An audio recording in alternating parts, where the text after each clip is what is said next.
Do I have to pay capital gains taxes on the house that I inherited from my mom? A really good question related to taxes.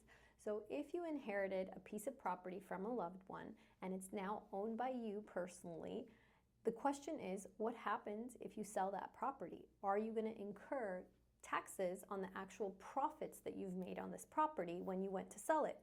So this is a really key part of estate planning and trust inheritance that I want everyone to be aware of. When you inherit a property from someone, your base value of that property, meaning what the IRS considers to be your purchase value, is actually the value of the property at the time that you inherited it, at the time of the person's death. So let's say you got the house from your mom when your mom passed away, and it was December of 2024. At the time, the house was worth $1 million.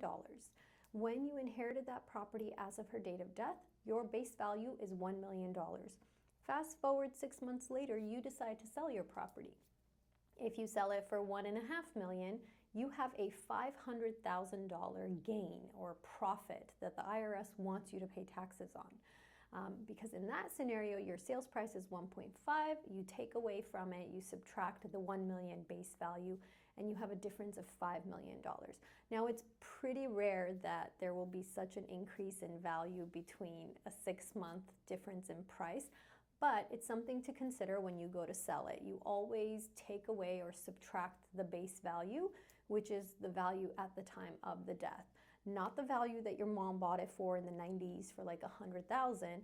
It's always date of death value. So what happens with capital gains taxes as the person that's inheriting, there's a special little section in the IRS code that says that you as the person inheriting get to step up your base value to the date of death value of the person that you got it from. So they're going to ignore the purchase price of your mom, and all of a sudden you only have to worry about $1 million being your base value.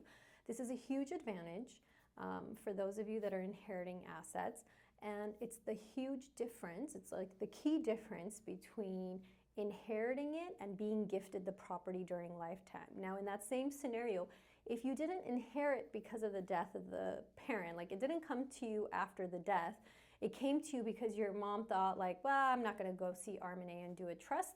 I'm just going to add you to title. We're going to be co-owners of this property together. If mom added, the person to title months before dying, guess what happens? Your base value is that $100,000 that your mom paid for the house back in the 90s. So gifting, bad scenario for capital gains taxes. Always, always allow your children to inherit from you at death. Then they get that step up in basis for capital gains purposes. And that's the huge difference between the two, so that the person inheriting has flexibility to sell the property, keep the property without taking a big chunk of it away and paying it to Uncle Sam. Hope you like this video. If you feel like consulting with our office, we welcome you to call. We offer free consultations.